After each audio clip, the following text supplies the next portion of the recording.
I remember this day 2 years ago as clearly as yesterday.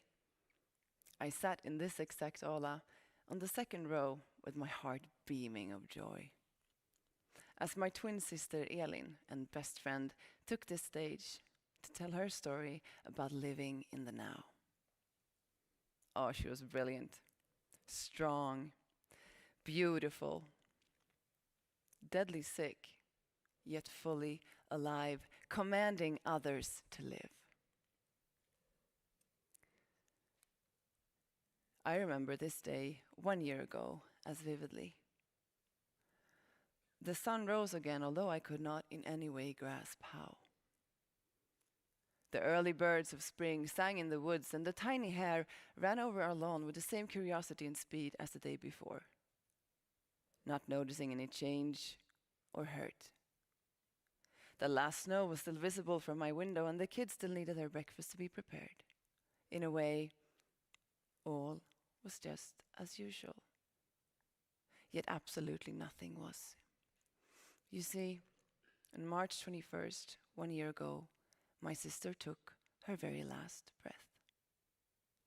Surrounded by loved ones, her chest stopped rising for another one. And all went still. Quiet. Empty. Side by side, we had wandered through life with a bond stronger than all. Ever since that first second we shared in our mother's womb. My mother is here today. We had shared so much, fought so much, loved so much. You know, we even shared our very first boyfriend named Steve. In a way, she was I and I was her. But our intertwined journey was now over, and mine would continue alone. At that moment, the lights went out. She was gone, and I was facing a new challenge so comprehensive I could not grasp. It was a new paradigm. Constantly falling and searching for something to hold on to, finding nothing holds. Facing the loss of a loved one can cause you so much pain. It can be paralyzing. I know some of you know. We feel it not only when separated by death, but in all encounters with loss. The pain can be felt physically, in the body, in the heart. Studies have even shown that it can make us sick. I'll admit I was terrified of sorrow. Having not encountered it to this extent before in life, I was afraid what it might do to my family, to my kids, to me, to my outlook on life and the way I loved. More so, I was also afraid of all the unanswered questions that appear when death is a fact. I'd often find myself late at night taking to Google for answers when my husband and my kids were finally asleep.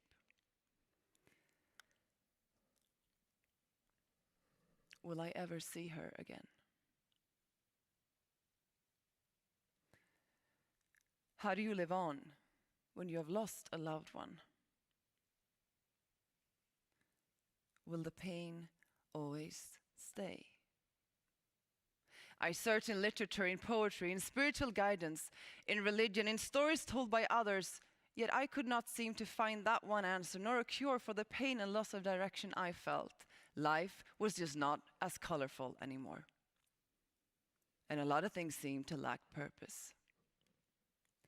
So I decided to start doing one thing every day that made me feel good. Not in order to process loss or to deal with it, but because I needed to. I needed to desperately feel better, to feel alive. So I made a list of things I love. And I want to share that list with you. It's my list.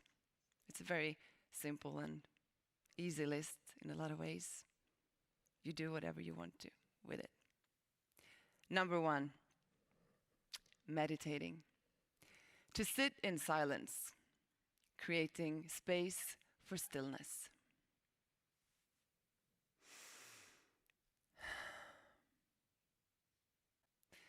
Number 2, running. Letting my breath paint the air and the sound of my own heartbeat overthrow the sound of my sadness.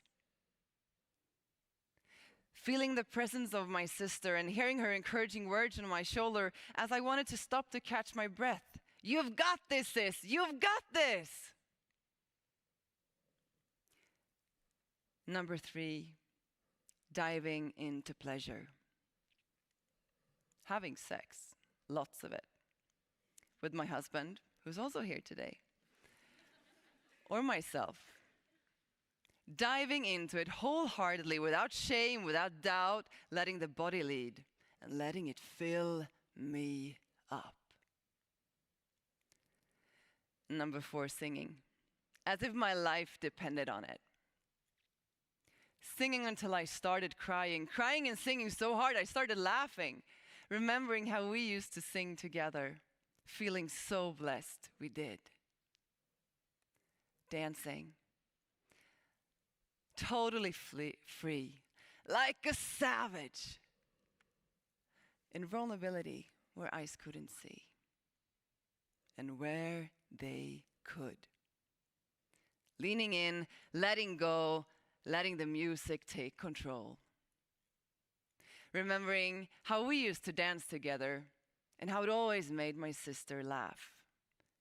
Feeling so happy, I made her smile.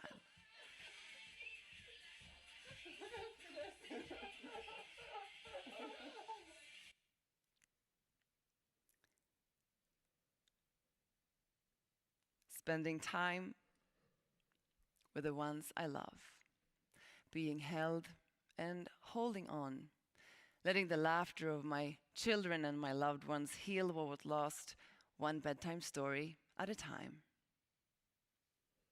Oh, and the last one, the spring cry. The cry for life, for joy, for sorrow, for loss, for frustration, for help. A cry we always used to do together each spring, which I continue to do alone. You know, some spiritual learnings say that if we do not let trauma, anxiety, frustration out of the body, it will get stuck in there and eventually create problems. And one way of letting it out is to actually scream it out. Yeah, I know it sounds crazy, but it's so liberating. And you will now try. So I want everyone to rise. Please stand up. From wherever you're watching this in the world, please stand up. I will count to 3, and then we will scream. It's super easy. It's super scary, super uncomfortable, but trust me, it's so liberating. And if you do not have ear issues, try not to hold your ears, because I want you to feel your own power, but I also want you to hear the sound of everyone else in this room screaming. Are you ready? Yes. So take this opportunity to let go of whatever needs to be let go of, or let out whatever needs to come out. 1. Are you ready? Yes. Yes. Good. 1, 2, 3. Ah!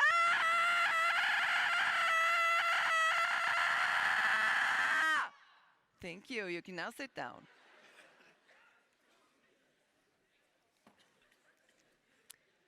It was quite liberating, I would say.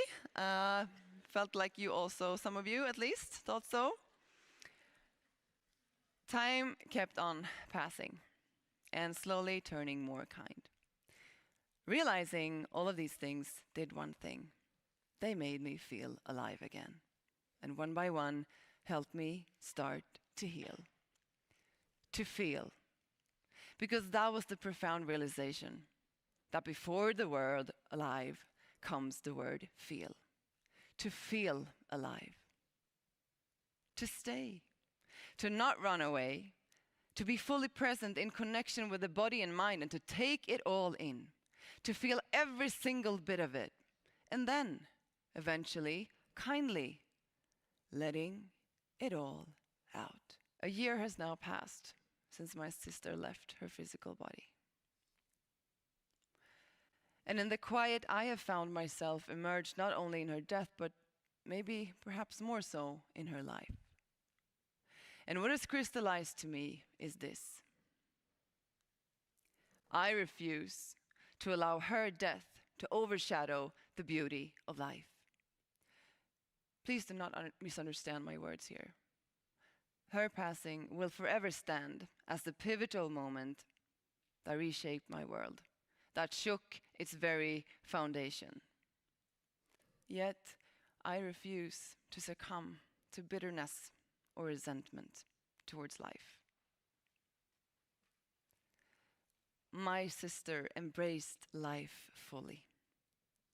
And to honor those we have lost, we must strengthen our own existence by living more authentically, with our hearts wide open, filled with love and curiosity. Yes, we ache. In fact, so much that we at times wonder if we are even gonna make it. And the world bears its wounds possibly more pronounced than ever right now. Amidst all this pain, can we still radiate joy? Seize new opportunities, go chase our dreams and belt out our heart's songs? Are we even allowed to? Yes. Yes. In fact, I think we owe those who no longer can. So let us not distinguish between emotions. Love does coexist with loss. And so does hurt with happiness. And in this delicate dance of life, aliveness thrives alongside death, if only we allow it. Just months before my sister died, I resigned from my high-paid and fancy job as a chief legal officer in the financial industry to go chase a dream I'd been keeping since I was a child. Vague and naive, I'd always told myself, until that day where my fear of not living true overthrew the fear of failure.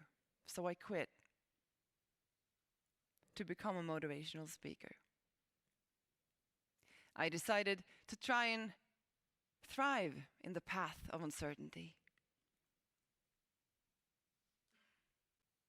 to overcome my fear of not being good enough at this. I am now living that dream, touring all over the country. I can with certainty say that loss changes you. But it also caters to more of you, letting doubts, fears, and insecurities become what they actually are, ghosts to the mind. Because in loss lays clarity of what is true, the essence of you. And when you find yourself in that pivotal moment, when it feels as if all is lost, to you I want to say that it won't always feel this way. I think I can now say that yes, the pain will always stay. But you will make friends with it anyway. And you will learn to live on, not because you necessarily want to, but because you have to. Because the sun will rise again and the world will keep on spinning. And one day, that heavy wave of sorrow will reach its shore. And for a while, all will be still. A new kind of still.